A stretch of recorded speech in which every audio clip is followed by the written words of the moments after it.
नमो अरिहंताणं नमो सिद्धाणं नमो आर्याणं नमो वैज्यायाणं नमो Louis सप्पसागुणम् एषो पंचनमुक्कारो सप्पपावपणाशनो मंगलानं च सव्येसीं पद्मं हवै मंगलम् मंगलम भगवान वीरो मंगलम गौतम प्रभु मंगलम सुलिभद्राजा जैनो धर्मोस्तु मंगलम ओंकार बिंदु संयुक्तम नित्यं ध्यायन्ति योगिनः कामदं मोक्षदं चैव ओंकाराय नमो नमः अज्ञानतिमिरान्तानं ज्ञानं जनशलाकया नेत्रमुन्मीलितं येन तस्मै श्रीगुरुवे नमः तस्मै श्रीगुरुवे नमः ओम ह्रीं श्रीं श्रूं श्रूं हं शं थ थ थ ठ ठ सरस्वती भगवती विद्या प्रसादं कुरु कुरु स्वाहा। धर्म जिज्ञासु भाइयों और बहनों, आज का हमारा शिल्प शास्त्र का प्रवचन 13वां है। कल तक हमने शिल्प शास्त्र के 12 प्रवचन देख लिए। भाग्यशाली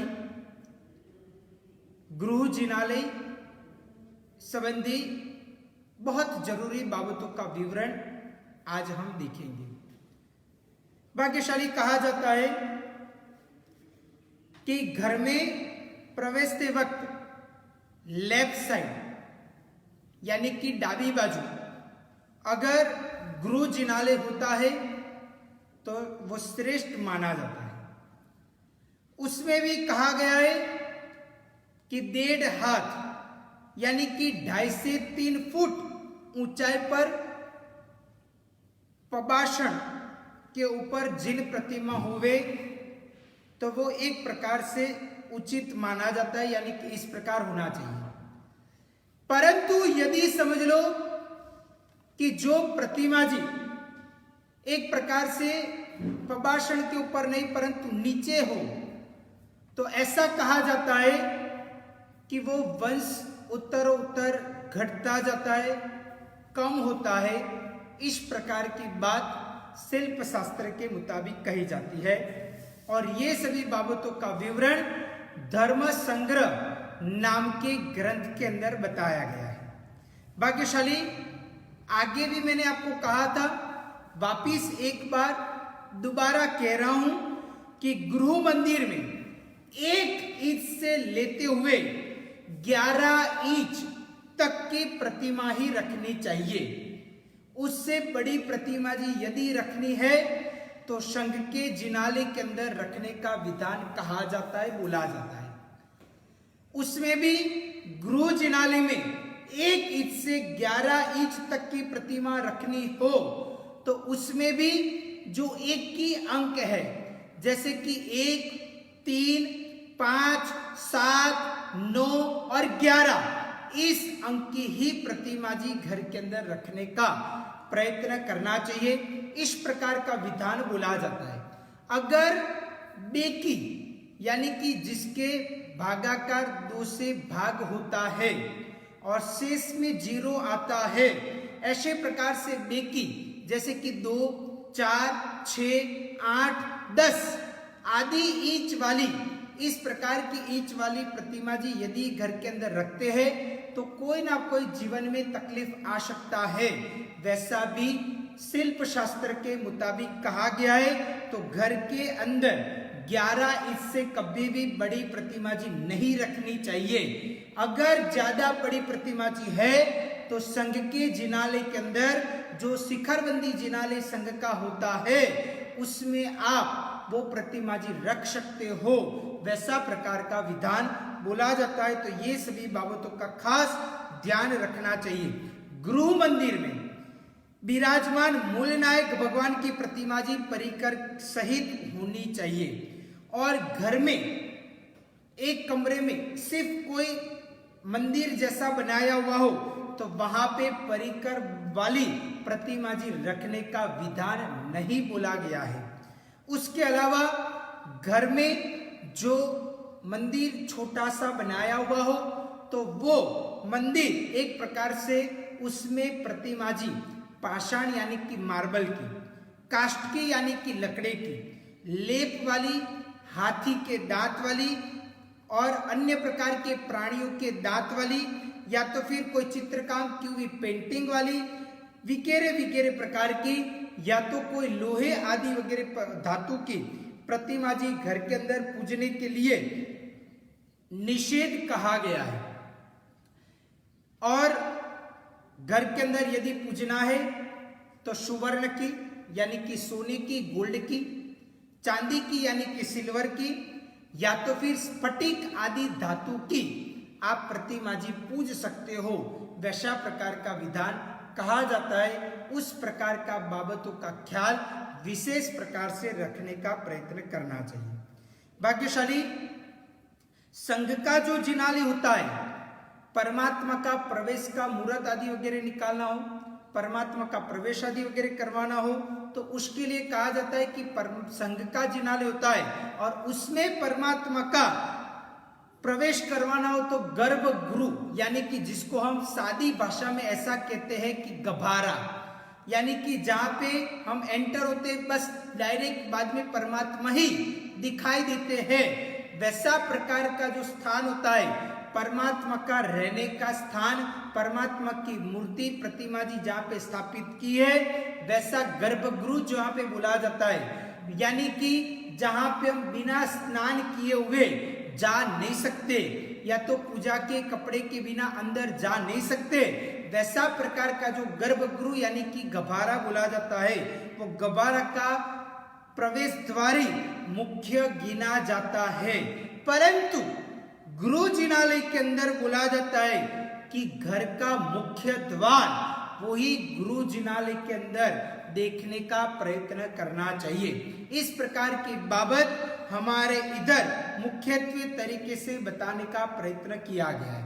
भाग्यशाली कहीं कहीं लोग अपने घर के अंदर छोटा सा परमात्मा का प्रतिमा जी विराजमान करते हुए चल प्रतिष्ठा करवाते हैं। उनकी मनोकामना होती है कि हम भी गृह जिनालय बनाए। यदि कोई आर्थिक सुविधा आदि वगैरह न हो, इस कारण से जो घर के अंदर वो रहते हैं वही घर में जिनालय आदि वगैरह बनाते हैं। आर्थिक परिस्थिति जब मजबूत बनेगी तब घर के पास में या तो बहुमाड़ी मकान यानी कि कोई बिल्डिंग आदि वगैरह है उसके कंपाउंड में बड़ा सा शिखरबंदी जिनालय बनाएंगे। ऐसी एक प्रकार की तमन्ना यानी कि एक प्रकार की इच्छाएं जो भक्त वर्ग की होती है, उनके लिए विशेष ऐसा प्रकार का विधान कहा जाता है कि घर के अंदर जो प्रतिमा जी स्थापित की है और उसकी टोटली जिम्मेदारी अपने परिवार की अपने खुद की है कि वो परमात्मा का हर रोज अष्ट प्रकारी पूजा करना, उनको एक प्रकार से उनकी आरती मंगल दीप आदि वगैरह करना, ये सभी प्रकार का यानी कि अंजन सला का की हुई प्रतिमा जी की बात कर रहा हूं। तो यदि वो पूरा परिवार कोई जगह पे बाहर गांव या तो कोई मुसाफरी के ऊपर जाने वाले हो तो फिर वो प्रतिमा जी का क्या करना, ऐसा भी कई लोगों को क्वेश्चन होता रहता है। तो उसके लिए कई लोग कहते हैं कि क्या वो प्रतिमा जी को लेते हुए कोई अन्य आजू बाजू वाले घर के अंदर या तो फिर संघ के जिनालय के अंदर रख सकते हैं। तो उसके लिए ये बात बोली जाती है कि आप रखना चाहते हो तो अवश्य में रख सकते हो, परंतु जब आप वापिस वो संघ के जिनालय से आपके घर में वो प्रतिमा जी लाओ या तो अन्य किसी के गृह के अंदर, घर के अंदर या तो कोई जिनालय के अंदर आपने वो आपकी प्रतिमा जी रखी है, उसको यदि आप वापिस लाने का प्रयत्न करते हो तो वो जो वापिस लाने का जो मुहूर्त होता है वो भी उत्कृष्ट मुहूर्त में, अच्छे मुहूर्त में ही, अच्छे समय में ही प्रतिमा जी लाने का प्रयत्न करना चाहिए। कोई भी मुहूर्त में लाना वो उचित नहीं बोला जाता है। और यदि एक बार दूसरे घर के अंदर या तो जिनालय के अंदर प्रतिमा जी रखने के बाद वापिस लाते हैं तो विशेष प्रकार से ये याद रखना कि आपने जब आपके घर के अंदर परमात्मा प्रतिमा जी का प्रवेश करवाया था वो मुहूर्त अभी रद्द हो जाता है, यानी कि वो चला जाता है। अभी से आज से वो नया मुहूर्त बोला जाता है। इसलिए अच्छे मुहूर्त में ही प्रतिमा जी घर में लाना वो उचित बोला जाता है, उचित माना जाता है। इस प्रकार का विशेष ध्यान रखना चाहिए और उसकी विशेष माहिती आपके जो गुरु भगवत, आप जिनको गुरु मानते हो, या तो आपके संघ के अंदर जो गुरु भगवत आते हैं वो योग्य गुरु भगवत जो गीतार्थ है उनकी भी सलाह सूचन इसके बारे में आप विशेष प्राप्त करने का प्रयत्न कर सकते हो। इस प्रकार की भी बात कही जाती है। ऐसा कहा जाता है कि गुरु जिनालय किसको कहना, तो ऐसा कहा जाता है कि जो व्यक्ति ने अपने स्वगुरु के स्वद्रव्य के द्वारा यदि जिनालय बनाया हुआ है और संघ को समर्पित कर दिया है तो वो जिनालय संघ का जिनालय ही बोला जाता है। फिर उसमें हमारी, यानी कि जिस व्यक्ति ने स्वद्रव्य के द्वारा जो जिनालय बनाया है उसमें उसकी मालिकी कोई रहती नहीं है। वो पूरा की पूरा कंप्लीटली वो संघ को समर्पित कर दिया है, संघ को अर्पण कर दिया है। बाद में उसकी पूरी जिम्मेदारी संघ की आती है और इसलिए वो पूरा जिनालय संघ का ही बोला जाता है। परंतु ऐसा कहा जाता है कि अब यदि समझ लो कोई बहुमाड़ी मकान है, यानी कि बिल्डिंग है, और उसके कंपाउंड में यदि कोई मंदिर आदि वगैरह बनाया हुआ है और वो मंदिर, वो पूरे बिल्डिंग के जितने भी लोग हैं वो सभी उसकी पूजा सेवा आदि वगैरह करते हैं, तो वो भी एक प्रकार से मंदिर, संघ का मंदिर जैसे ही माना जाता है।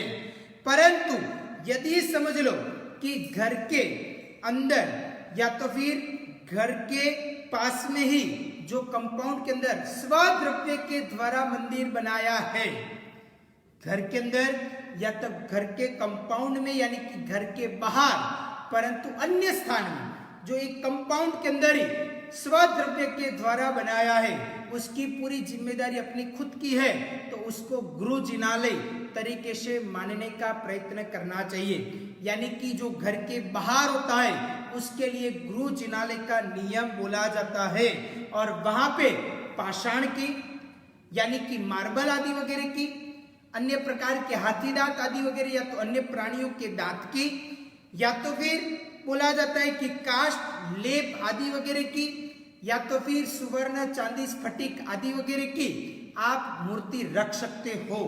घर के बाहर कंपाउंड में अब यदि आपने गुरु जिनालय बनाया है, यानी कि शिखर के समान जिनालय बनाया है, वहां पे ध्वजा आदि वगैरह चढ़ाने का प्रयत्न होता है, तो वो जिनालय में आप 11 इंच से बड़ी प्रतिमा जी भी रख सकते हो। उसके लिए गुरु जिनालय के जो भी नियम है वो वहां पे लगने का प्रयत्न होता है। ये बाबतों का विशेष अपने जीवन काल के अंदर ध्यान रखना चाहिए। उसके बाद में कई सारी बाबतों का वर्णन जो गुरु जिनालय के अंदर क्या ध्यान रखना चाहिए वो बाबतों का वर्णन मैं आपको कल के प्रवचन के माध्यम से बताऊंगा। अभी हम देखते हैं ज्योतिष शास्त्र में, ज्योतिष में जो जन्म कुंडली होती है उसमें अब तक मैंने 1 से 8 भाव तक का विवरण बता दिया। अभी आज 9वें भाव का विवरण कह रहा हूं। वो 9वां भाव यानी कि कौन सा भाव, तो ये बोर्ड के माध्यम से मैं आपको बता रहा हूं कि मैंने वो बोर्ड के अंदर जहां पे 9 नंबर लिखा हुआ है आपको दिखाई देता होगा, ये 9 नंबर है। वो 9 नंबर यानी कि वो भाव के अंदर क्या देखना उसकी बात अभी मैं आपको कर रहा हूं, बराबर ध्यान से आप सुनने का प्रयत्न करना। वो 9 नंबर के भाव के ऊपर यदि सूर्य चंद्र आदि वगैरह 9 प्रकार के ग्रह होते तो क्या फलादेश होता है वो बता रहा हूं। और 9वें भाव के ऊपर क्या दिखा जाता है, तो 9वें भाव के ऊपर भाग्य भुवन यानी कि अपना नसीब, अपना भाग्य, अपनी तकदीर वहां पे देखी जाती है। धर्म देखा जाता है, पिता की मिल्कत यानी कि उनके पिता कितने समृद्ध है, वो मिल्कत वाले हैं कि नहीं, वो सभी प्रकार की बाबतें। पैसा किसी को दिया हुआ है तो वो वापिस आएगा कि नहीं आएगा। फिर परदेश गमन भी देखा जाता है, दान, कीर्ति, धार्मिक खर्च आदि वगैरह भी देखा जाता है। हमारा भाग्योदय होगा कि नहीं होगा वो भी देखा जाता है। आने वाला हमारा जन्म कहां पे होगा वो भी बात उसमें देखी जाती है।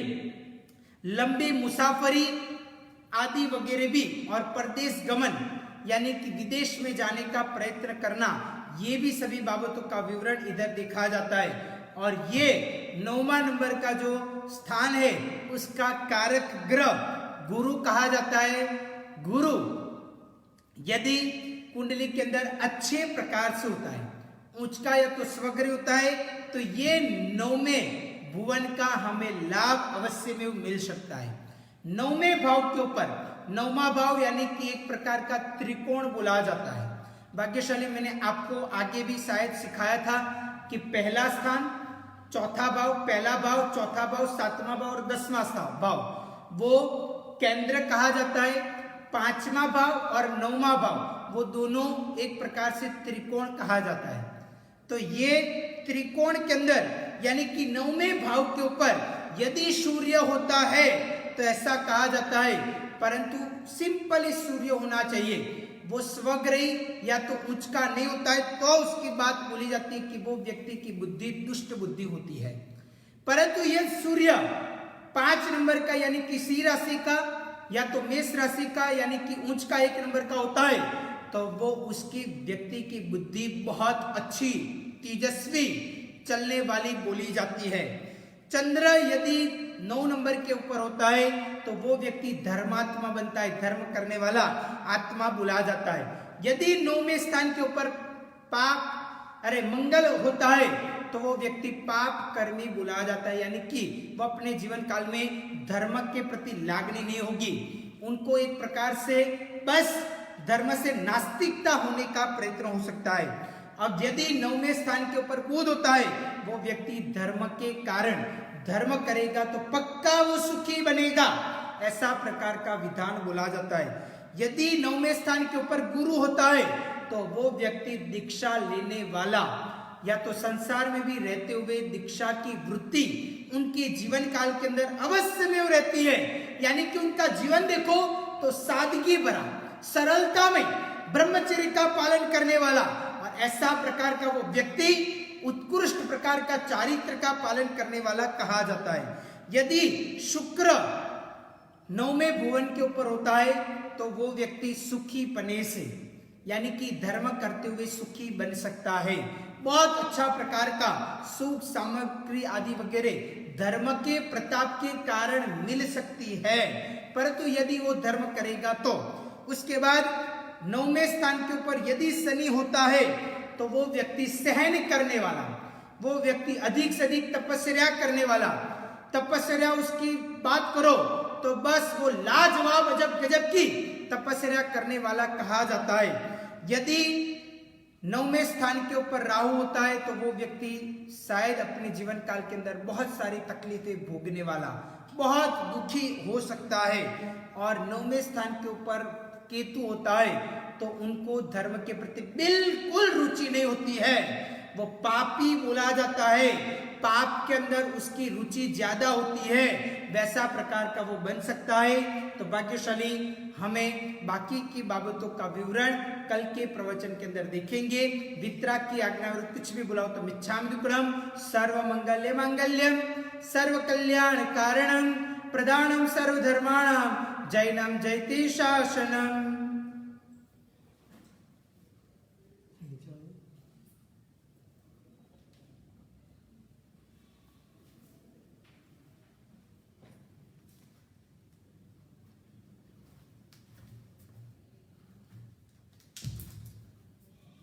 कोई